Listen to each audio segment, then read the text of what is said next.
Nous parlons de design aujourd'hui et particulièrement d'une marque déposée, créée par un Gabonais installé depuis 17 ans maintenant aux États-Unis. Il s'agit de monsieur Dominique Sibi, un homme à multiples casquettes, producteur, artiste, designer aujourd'hui.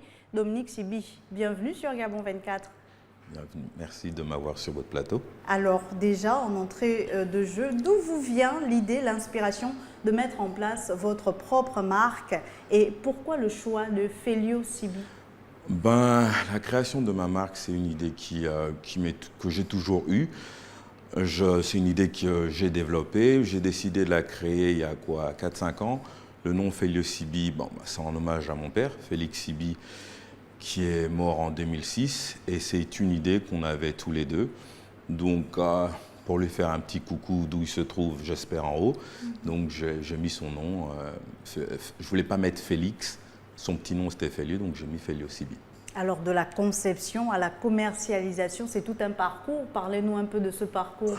Moi, ça me fait rire parce que c'est une histoire qui a commencé toute simple. Et aujourd'hui, quand je vois les proportions, les dimensions que ça a pris, c'est vraiment bien parce qu'aujourd'hui, c'est mon travail qui est reconnu. Et c'est ce qui est très, très bien, c'est parce que c'est fait par un Africain, de surcroît un Gabonais. On ne pouvait pas faire mieux et je travaille avec les mêmes usines que les grands couturiers du monde entier et c'est un honneur et c'est un plaisir pour moi de faire ce que je fais et de représenter les couleurs de mon pays comme je le fais depuis des années à l'étranger. Et bien sûr, un honneur également pour nous de vous avoir sur ce plateau, vous qui êtes un Gabonais qui représente donc dignement les couleurs du Gabon, vert, jaune, bleu à l'international. Quelles sont donc les caractéristiques de votre marque, les matières utilisées, etc. Moi, dans ce que je fais, je travaille pour les sacs, par exemple, pour la conception de sacs pour femmes et hommes. Je travaille beaucoup avec des matières nobles comme le crocodile, l'alligator, le python. L'autruche, c'est les principales matières avec lesquelles j'ai commencé à faire ce que j'ai fait. Et puis, avec le fil du temps, il y a des gens qui trouvaient que c'était un peu trop cher ce genre de produit. Donc, je me suis orienté vers d'autres produits avec le cuir. Mais bon, c'est des matières aussi nobles. Hein. C'est les principales matières que j'utilise pour mes sacs. Maintenant, après, si on parle des montres, j'utilise d'autres matières parce que je fais des montres aussi. Oui, effectivement, vous pouvez nous étayer vos différents produits pour hommes, pour dames. Hommes et femmes, je fais beaucoup de sacs, chaussures aussi. Je fais des accessoires, je fais des t-shirts en particulier, mais j'ai fait dans le passé une collection complète j'ai fait une collection complète hommes et femmes de vêtements. Parce que je ne trouvais pas le mot en français. Donc, mais je suis spécialisé. Vous pouvez aussi le dire en anglais le temps que ça vienne en français. Oui, non, mais bon, c'est mieux de le dire en français. Sinon, après, ils vont dire non, comme il vit au State, il fait le malin, tu vois. Non, oui, on comprend. non, donc je suis spécialisé sur les sacs.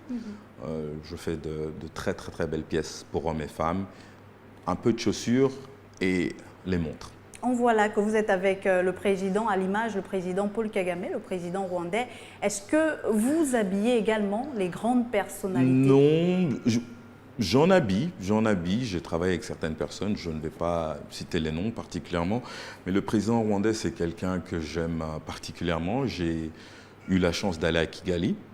J'ai visité Très belle ville. J'ai visité le Rwanda. Et je l'ai rencontré, cette photo elle a été prise au Grand Prix de Singapour.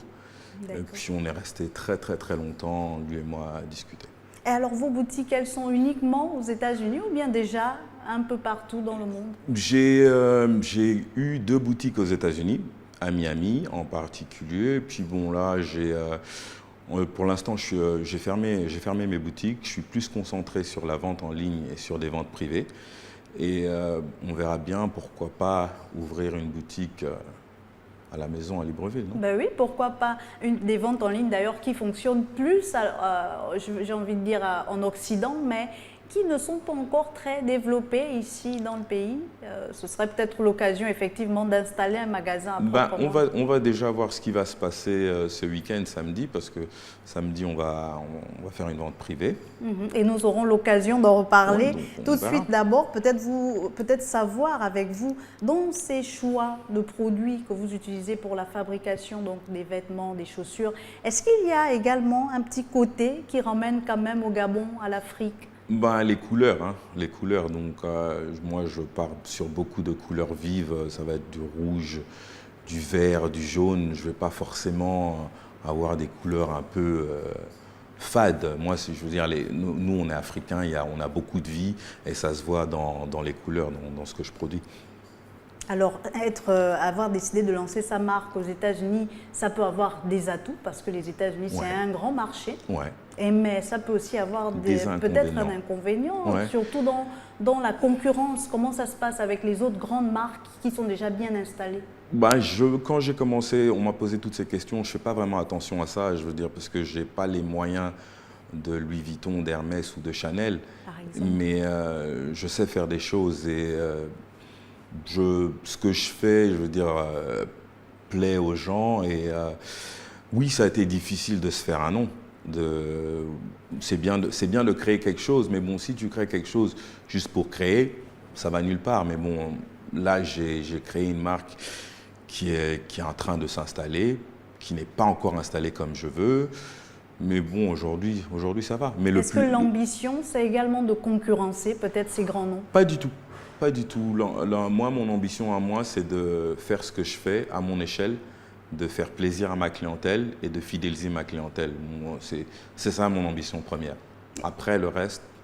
Et en parlant d'ailleurs de votre clientèle, est-ce qu'elle est plus américaine ou afro-américaine? Non, ma clientèle,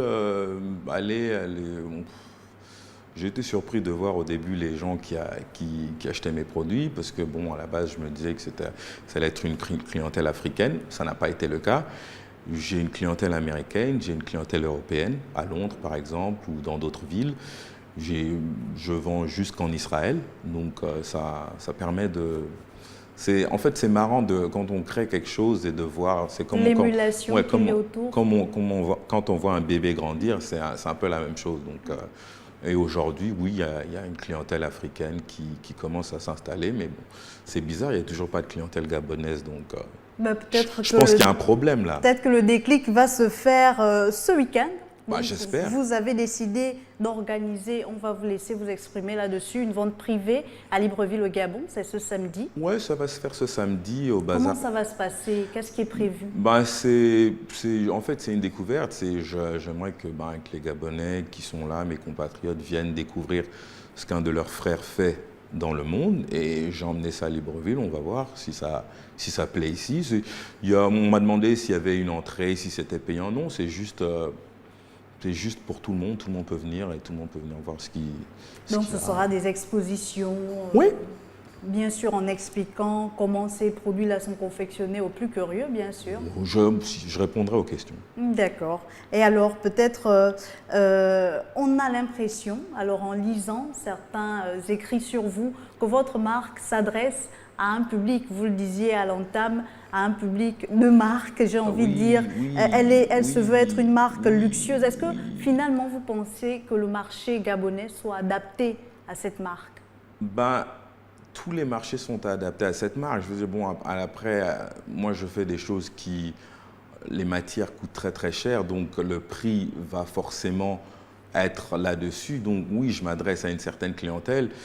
Mais à la base, c'était aussi pour montrer que nous, Africains, moi, Gabonais, que je peux produire la même chose, la même qualité que les grandes marques. Donc quand je vois des dames avec des sacs qui coûtent très très cher et qui me disent « Ouais, mais tes sacs coûtent cher », je dis « Mais bon, ton sac là, tu l'as acheté comment ?» Tu vois, c'est un peu ça.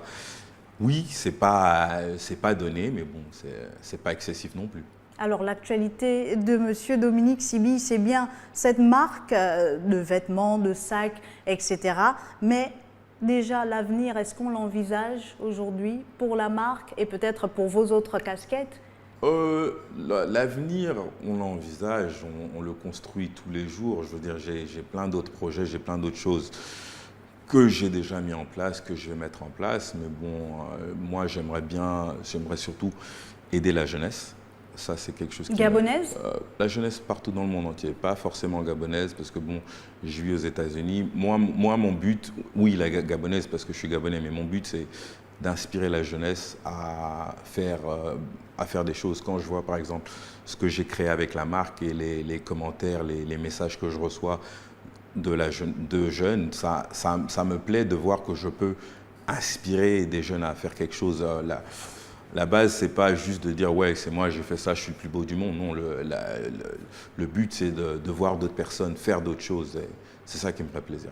Alors peut-être pour la fin, commentez un peu ces images qu'on a vues défiler. On vous voit poser avec plusieurs véhicules, avec des sacs, etc. On sait également que vous avez sponsorisé la Formule 1 Oui, récemment. Comment ça s'est passé? Expliquez-nous j'ai un été peu. sponsor d'une écurie de Formule 1 pendant 2 ans. C'était dans le cadre des montres. J'ai créé une montre pour cette marque, pour cette écurie. D'ailleurs, c'est l'une des plus grosses joies que j'ai eues avec ma marque, avoir une marque aussi jeune et être capable de faire ça.